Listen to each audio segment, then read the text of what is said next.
6 คนโอ้เจ้าเป็นเอื้อยชุดบ่โอ้แม่นยินดีที่ได้รู้จักได้เด้อเนาะได้เห็นหน้าค่าตาตัวจริงบัดนี้เนาะเหนื่อยได้ยินแต่เสียงเจ้าเนาะบ่เคยเห็นหน้าเที่ยเหนื่อยเนาะโอ้พี่น้อยเนาะเปิดคลิปเปิดภาพมาเนาะก็สิครึมๆแน่เนาะเอามื้อนี้เนาะทางบ่เพิ่งเลยก็ทางลุงจันทร์เนาะทางลุงจันทร์เพิ่นได้พาเวลาเนาะบุกเบิกเข้ามาหมู่บ้านละเตื้องเครื่องใจพี่น้อยเนาะ เอามาตามหาสาวน้อยคนหนึ่งตามเพจพี่น้อยเนาะพอดีมีทางผู้ใหญ่ใจดีจากฝั่งต่างประเทศเนาะได้มอบหมายภารกิจให้ทางลุงจันทร์เพิ่นมามอบข้าวของเครื่องอยู่เครื่องกินเนาะให้น้องผู้หนึ่งเพิ่นพี่น้อยเนาะชื่อว่าน้อง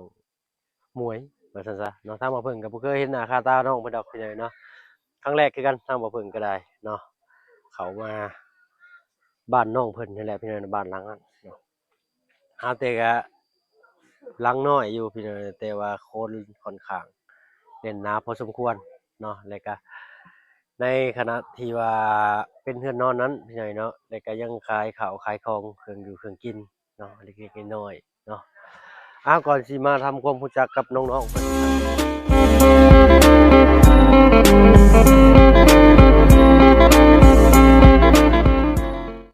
อ้าวพี่น้อยเนาะเปิดคลิปเปิดภาพมาเนาะก็สิครึมๆแน่เนาะ มื้อนี้เนาะทางบ่เพิ่งเลยก็ทางลุงจันทร์เนาะทางลุงจันทร์เพิ่นได้พาเวลาเนาะบุกเบิกเข้ามาหมู่บ้านละเตื้องเครื่องใจพี่น้องเอ้ยเนาะเอามาตามหาสาวน้อยคนหนึ่งตามเพจพี่น้อยเนาะพอดีมีทางผู้ใหญ่ใจดีจากฝั่งต่างประเทศเนาะได้มอบหมายภารกิจให้ทางลุงจันทร์เพิ่นมามอบข้าวของเครื่องอยู่เครื่องกินเนาะให้น้องผู้หนึ่งเพิ่นพี่น้อยเนาะชื่อว่าน้องหมวย ว่าซั่นซะเนาะทางบ่เพิ่งก็บ่เคยเห็นหน้าค่าตาน้องเพิ่นดอกพี่น้อยเนาะครั้งแรกคือกันทางบ่เพิ่งก็ได้เนาะเข้ามาบ้านน้องเพิ่นนี่แหละพี่น้อยบ้านหลังนั้นเนาะแต่ก็หลังน้อยอยู่พี่น้อยแต่ว่าคนค่อนข้างแน่นหนาพอสมควรเนาะแล้วก็ในขณะที่ว่าเป็นเรือนนอนนั้นพี่น้อยเนาะแล้วก็ยังขายข้าวขายของเครื่องอยู่เครื่องกินเนาะเล็กๆน้อยๆเนาะ ก่อนสิมาทำความรู้จักกับน้องๆเพิ่นทางบ่เพิ่งก็กราบทักทายเด้อพี่น้องเด้อเนาะกราบทักทายสบายดีผู้ใหญ่ใจดีและ FC เบิดทุกท่านที่เข้ามารับมาชมช่อง YouTube บ่าวเพิ่งเคยลาอีกคือเก่าพี่น้องเนาะบ่ว่าฝั่งไทยฝั่งลาวและก็ทั้งฝั่งต่างประเทศก็ยินดีต้อนรับเข้าสู่ช่อง YouTube บ่าวเพิ่งเคยลาอีกเช่นเคยพี่น้องเนาะค่อนข้างครึมๆแล้วก็ร้อนอบอ้าวแน่พี่น้องเนาะพอดีเข้ามาพอดีเนาะพี่น้องเห็นบ่พี่น้องเนาะน้องเพิ่นย่างผ่านไปอยู่เมื่อกี้นี้เนาะ อันนี้จะเป็นเฮือนกกเฮือนเข้าเพิ่นแต่อันนั้นจะเป็นเฮือนแยกเฮือนต่างเนาะอยู่กับแม่คือได้ยินมาว่าเพิ่นเป็นลูกกำพร้าพ่ออีกพี่น้อยเนาะจั่งใดก็รอลุ้นเบิ่งนำกันพี่น้อยเนาะก็คือสิมีหลายท่านพี่น้อยเนาะทางฝั่งไทยก็คือสิคุ้นหน้าคุ้นตาน้องเพิ่นอยู่ดอกพี่น้อยเนาะเพราะว่ามีเพจจากเฟซบุ๊กพี่น้อยเนาะได้มาถ่ายทำน้องเพิ่นอยู่เนาะพี่น้องทางฝั่งไทยฝั่งมุกดาหารเฮานี่แหละพี่น้อยเนาะ เพจประดับดินประมาณนี้เพื่อนเพจเพิ่นเนาะบ่าวมันคนเดินทางว่าซั่นซะเนาะเราก็สิเข้ามาทำความรู้จักกับน้องเพิ่นเป็นไดลุงเจ้าโอ้ยเนาะโดยสบายดีจ้ะสบายดีเป็นไดเข้าไปครั้งแรกคือกันเขาก็ตื่นเต้นแน่เนาะบ่เคยสัมภาษณ์อันน้องๆเพิ่นโดยเออหลายอยู่บ่เมื่อกี้3-4คนผมโอ้เนาะโดยส่วนหลายเฮาไปสัมภาษณ์แนวแบบช่วยเหลือแบบผู้ด้อยโอกาสทุกอย่างเนาะอันน้องเพิ่นก็ถือว่าคัดสนคือกันเนาะแต่ว่าสู้แม่นครอบครัวน้องเพิ่นก็เป็นกำพร้าพ่อเนาะมีแต่แม่พ่อเสียได้4-5ปีแล้วว่าซั่นปัจจุบันก็อยู่ในเรือนหลังน้อยๆพี่น้อง แต่ว่าถึกการช่วยเหลือเขามาบางส่วนแล้วได้เฮ็ดให้เพื่อนน้องเพิ่นก็แน่นหนาขึ้นขึ้นกว่าเก่าโดยเป็นห้างค้าก็อีกพี่น้องเอ้ยโดยห้างค้าน้อยคอยลูกค้าเดี๋ยวเข้าไปนี่คือสิเป็นเรื่องธรรมดาพี่น้องแต่ทางในเพิ่นแน่นพี่น้องจักสิแน่นมันยังเดี๋ยวเราบ่เพิ่นสิพาเข้าไปสอบถามเบิ่งตัวอีกพี่น้องเนาะ คือว่าได้ยินพี่น้องทางฝั่งไทยจ้อยอยู่ข้างในหั่นน่ะแม่นเป็นโอ้ตื่นเต้นเด้อข้อยเป็นอันน่ะเบามันว่าซั่นพี่น้องเอ้ยคนเดินทางเนาะเป็นเคสที่มาพบมาพ้อน้องเพิ่นแรกๆก็ขออนุญาตต้นฉบับเพิ่นแล้วพี่น้องเอ้ยเนาะเพิ่นก็ว่ายินดีเนาะให้ยินดีให้ช่วยว่าซั่นพี่น้องครับอันนี้ทางบ่จันก็มีข้าวของเดี๋ยวเตรียมก่อนพี่น้องเอ้ยเนาะเบิ่งชมกัน อีกคลิปหน้าแล้วกัน เลย เดี๋ยวจะมอบให้พ่อเพิ่นทำเวลาแน่นิดนึงเพราะว่ามันอยากค่ำละ ฝนฟ้าอากาศน้ำแน่พี่น้อยเนาะ นี่มันบ่าย2 โมงครับบ่ค่อยมีสัญญาณ เลย มีเป็นบางจุดเพิ่นว่ามีอยู่เพื่อนหลังนี้แล้วก็อยู่เทิงพุ่นอยู่หมู่ทางเฮามาเมื่อกี้นี้ เลย แล้วก็อยู่โรงเรียน โรงเรียนนี่ก็มี นี่ 3จุดเนาะ แต่การสื่อสารยากอยู่ เลย มีแต่เพิ่งพาธรรมชาติเป็นนักพี่น้องเอ้ย เลย เนาะ ของน้ำของในกับท่านมี เออ กินลาวินเดอร์อยู่พี่น้อยเนาะอยู่วันนี้ก็ได้ นั่นอยู่ยังแบบเพิ่งพาธรรมชาติอยู่ เลยเนาะ เออ บ่เคยเข้ามาเทื่อทางข่อยลุงเลยเนาะถือว่าคือแปลกหูแปลกตาเลยก็ตื่นเต้นหนิดนึงเนาะไปทางใดคือกันทางว่าเพิ่นนี่สิมักตื่นเต้นพี่น้อยเพราะว่าเป็นหยังที่บ่เคยเห็นนะแบบตื่นเต้นแบบอยากฮู้อยากเห็นเนาะสุดลวดว่าซั่นนะพี่น้อยเนาะ คนช่วยด้วย สุดลวดในการอยากฮู้อยากเห็นพี่น้อยเนาะเอาก็ขอบคุณทางลุงหลายๆพี่น้องมื้อนี้ทางเพิ่นได้พาเข้ามาเปิดประสบการณ์ใหม่ กำลังกินข้าวอยู่ให้เพิ่นกินข้าวก่อนนะ โดยที่เข้าก่อนซั่นนะเนาะ กัน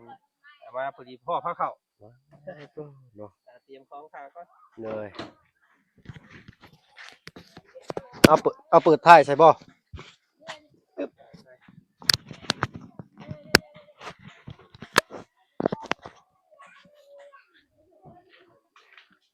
ขนของถอยทางลุงเพิ่นก่อน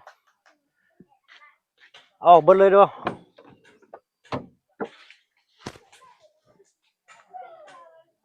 เอายังออกได้ลุง พร้อมข้าวมี เลย แต่ว่าข้าวกับถุงตัวเจ้าเอาข้าวมาพร้อมกันเนาะ เลยมีครับถุงไข่เนาะปลากระป๋องอึ๊บอย่างเนาะหลายอย่างอยู่เลยอึ๊บ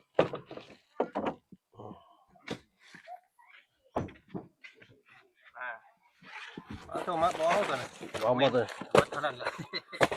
โอเคกระสอบเข่าเนาะ นั่นแหละเด้อ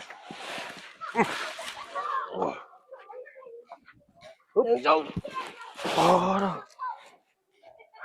มีข้าว50 โลแล้วก็ไข่แล้วก็ มี ปลากระป๋องมี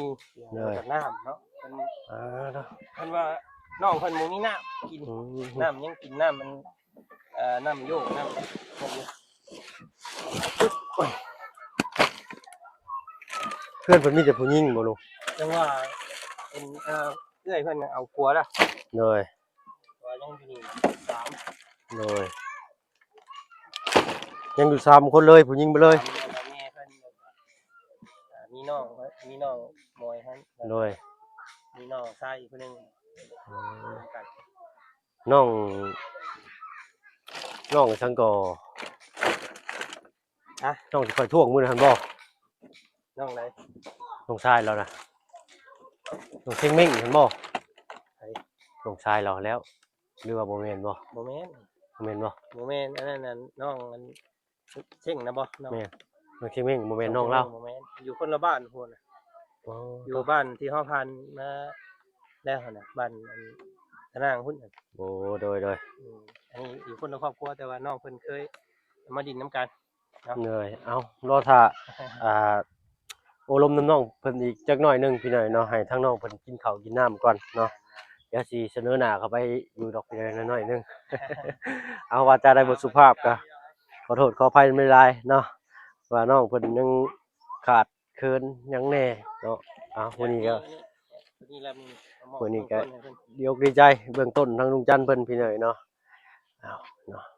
เดี๋ยวเบิ่งชื่อเพิ่นก่อนเพิ่นสิให้ออกชื่อบ่ให้ออกเนาะ เลย ได้จะบอกปีหนึงประมาณนั้นเนาะเอาจะยินดีนะพี่น้องเอ้ยเนาะยินดีที่ได้รู้จักกันเนาะอ้าวอันเจ้าหิวเอาตัวนี้ก็ได้เดี๋ยวอ้ายเอาตัวนี้หรือว่าช่วยกันบ่คนละเรื่องบ่ เนาะเอาคนละเรื่องนะคอยเบรกก็ได้จ้ะบ่อยากใส่ผู้หญิงเนี่ยพี่น้องเอ้ยเนาะเอาเลย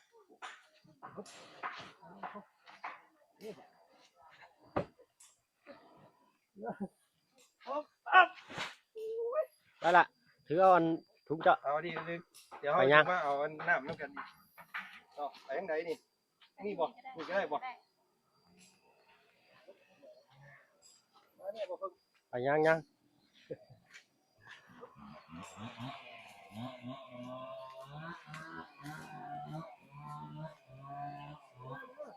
ขออนุญาตเด้อขออนุญาตวางเด้อ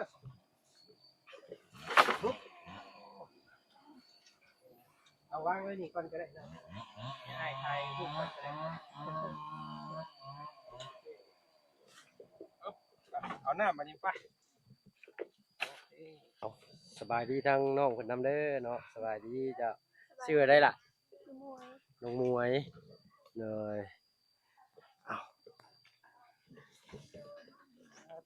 ขนาดนั้นถามมาใกล้ๆทางนี้ก็ยังละแกลึกเลยเนาะ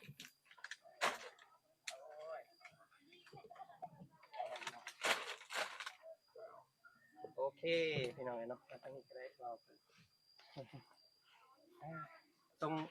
ส่งขึ้นเฮือนทำนี่เนาะเดี๋ยวเจ้าเอาไว้เองเจ้าเด้อ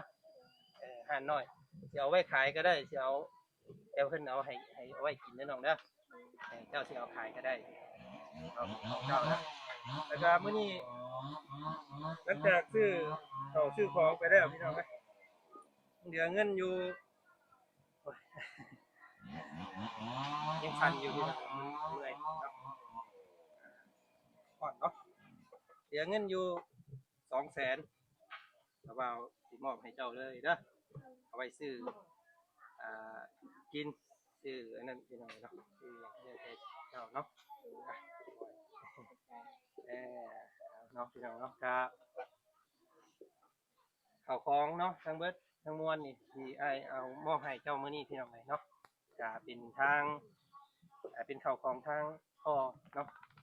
พ่อเพิ่นก็บ่ได้ประสงค์ออกนามเนาะเอิ้นเพิ่นว่าพ่อใจดีก็ได้เนาะอยู่ทางพู้นนะพี่น้องเลยเนาะต่างประเทศนั่นแหละเป็นติดตามเจ้าในช่องของทางฝั่งไทยเพิ่นนั่นแหละพี่น้องเลยเนาะเพิ่นเห็นแล้วก็โอ้ยว่าซั่นอยากให้ทางวาจันทร์เข้ามาหาวาจันทร์ก็มาให้เด้อมื้อนี้ก็ก่อนอื่นก็ขอโทษขออภัยพอคือเก่าช้าแน่พี่น้องเลยเพราะว่า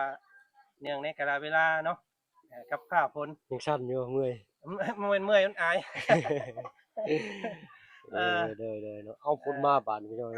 เวลาเนี่ยฟ้าฝนไปสิแหละพี่น้องไอ้บ่จันก็เลยมาซ่าแน่เนาะซ่าดีกว่าบ่มาเนาะน้องเนาะโอเคเอาล่าสุดท้ายนี่ก็มีแต่อยากฝากให้ทางน้องหมวยเนาะขอบพระคุณขอมุกขอบใจทางพอเพิ่นเด้อเพิ่นนั่งเบิ่งอยู่เด้อวยพรให้เพิ่นแน่เนาะ ก้อนไม่เคยสั่ง เนาะพอเป็นนางเบิงนางส้มคลิปนี้อยู่แล้วก็ขอบคุณเด้อเนาะขอบมุกขอบใจขอบพระคุณทางพ่อเป็นหลายๆที่เอิ้นใส่บ่จันให้เป็นสะพานบุญให้ในทางนี้เนาะวันนี้ก็ได้มีโอกาสมาพบกับพ่อน้องคนงามเพิ่นพี่น้องเนาะเป็นน้องที่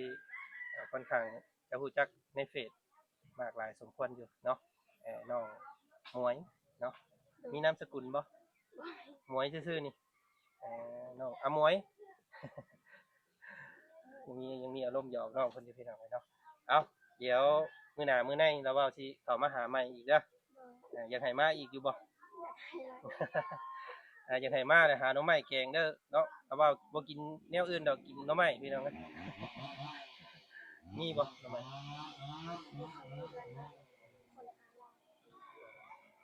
เคยมีแนวขายแล้วออกไปขายอยู่นอกเคยมีบ่มีแต่ขายอยู่ในบ้านนี้ส่วนหลายก็มันบ่ค่อยมีแนวขายเนาะมีแต่พอได้กินเนาะใช่อันนี้เจ้าเพิ่นแม่เจ้ามาหน่อยนึงเนี่ยมาอันขอมาขอบใจทางพ่อเพิ่นนิดนึงเนาะได้ข้าวได้ไข่นี่พี่น้องในน้ำเนาะน้ำดื่มเพิ่นกินน้ำดินมันมาแต่เทิงภูเราต้มบ่เวลามากินต้มบ่โอ้ยสุ่มเสี่ยงเป็นอิหยังเพิ่นเอิ้นเป็นนิ่วเลยเนาะเอาแม่มาพี่ เนาะนี่ลูกอันเอิ้นว่าน้องก็ได้เนาะน้องอันเอาอันนี้มาให้อันผู้เป็นแม่นี่จักปีแล้วนี่ ลูกแม่อะไร35 35แต่ว่า35ก็ซ้ำกันกับอันบ่จันนั่นแหละซะเนาะเอิ้นว่าเอิ้นแม่แหละเนาะแม่น้องหมวยเนาะ มื้อนี้อันทางบ่าวจันเอาข้าวเอาเนื้ออยู่ของกินมาให้เนาะเป็นของทางพ่อใจดีเพิ่นเด้ออยู่ทางต่างประเทศนั่นแหละเนาะแม่มีหยังอยากเว้ากับเพิ่นบ่เนี่ยเพิ่นนั่งเบิ่งอยู่เด้ ขอบใจเพิ่นแน่แม่เนาะเออเออ ใจดูมาเยี่ยมมายามแม่ยามน้องมอย ยินดีดีใจเนาะ ดี เนาะ ใจ นี่น่ะมื้อนี้สิมาใหม่อีกเด้อมื้อนี้ก็เพิ่นแล้วเดี๋ยวสิเมื่อเยี่ยมยามทางเฮือนของน้องมอมแล้วเดี๋ยวสิเมื่อดินอยู่พุ่นนะเนาะเมื่อเยี่ยมเบิ่งน้องอันน่ะน้องเสือบ่เป็นจังหน่อยก็ได้ เอาพี่น้องไงเนาะก็สุดแสนนั้นดีใจมื้อนี้ก็ได้เนาะได้มาพบมาพ้อกันพี่น้องเนาะคนเฮานี่ก็พบพ้อกันได้ก็บ่แม่นเรื่องบังเอิญเด้อพี่น้องเนาะเฮาเคยสร้างบุญนํกันบางเทื่อเนาะจะมีกรรมร่วมกันนั่นแหละจังมาพบพ้อกันได้ว่าซั่นซะเอายินดีดีใจเอามื้อนี้ทางบ่จันไปก่อนเด้อป้าก่อน สบายดีเนาะจังได๋บ่จันเอามาเข้าคือเปียกแท้ว่ะเนาะ เอาต่ออันนี้ขึ้นเลยเนาะโอเคเอาขึ้นไว้แล้วเจ้าเนาะโอ้คนเป็นห้างค่าได้พี่น้องอยู่ทั้งเทิงเนาะห้างค่าแบบเสื้อ ไปทางว่าเบิ่งสิพาเลาะเบิ่ง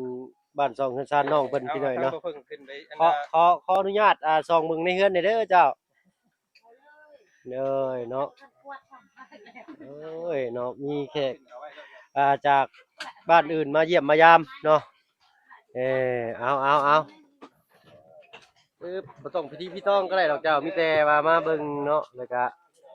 โอ้โธ่เนาะห้านค้าน้อยคอยหักพี่น้อยเนาะ เอา วินกับผู้ใหญ่กล้ามากปานใดสมุนโพ อยู่กันจักคนในเฮือนนี่เจ้า ก็ได้อยู่เนาะ 4 คน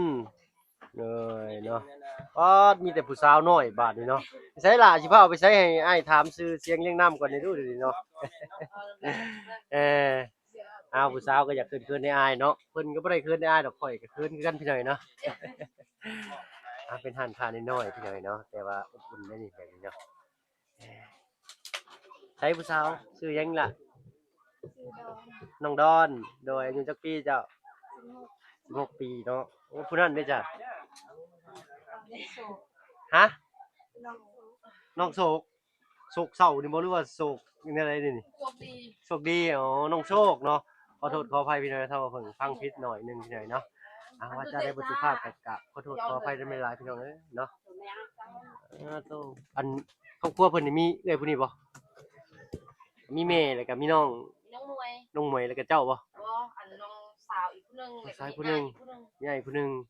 แต่ตอนนี้อยู่กันแค่3 คนบ่โอ้โดยมีน้องหมวยแล้วก็แม่มีไผอีกผู้หนึงอยู่เฮือนหลังนี่ นี่อายผู้ โอ้อ้ายผู้ที่ยืนอยู่ในทางขึ้นนั่นบ่อย โดย โอ้โดยเนาะน้องทั้งสองก็อยู่บ้านนี่บ่ล่ะ บ่เคยอยู่ตะนางคุณ อยู่บ้านตะนางอ๋อหังมาเล่นนี่พี่ซื่อเคยเห็นจุมาอยู่บ่อยู่บ้านตะนางจุมาเข้าบ่อยอยู่เด้ล่ะฮะบ่เคยแม่นบ่อยู่บ้านตะนางอยู่บ้านอื่นจากน้องเพิ่นผู้นั้นเด้ซะน้องโชคฮะ ไหนบ้านเคยย้านอินล่ะ บ้านคือนี่ บ้านเคย บ้านกะแลน โดยอยู่คน บ้านตาดสะแลนบ่หรือว่าบ้านกะแลน บ่แม่บ้าน โอ้อายุจักปีแล้วเจ้า15 ปีผู้นี้16เอ้าผู้16คือตัวน้อยกว่าเจ้าสิซั่นฮะ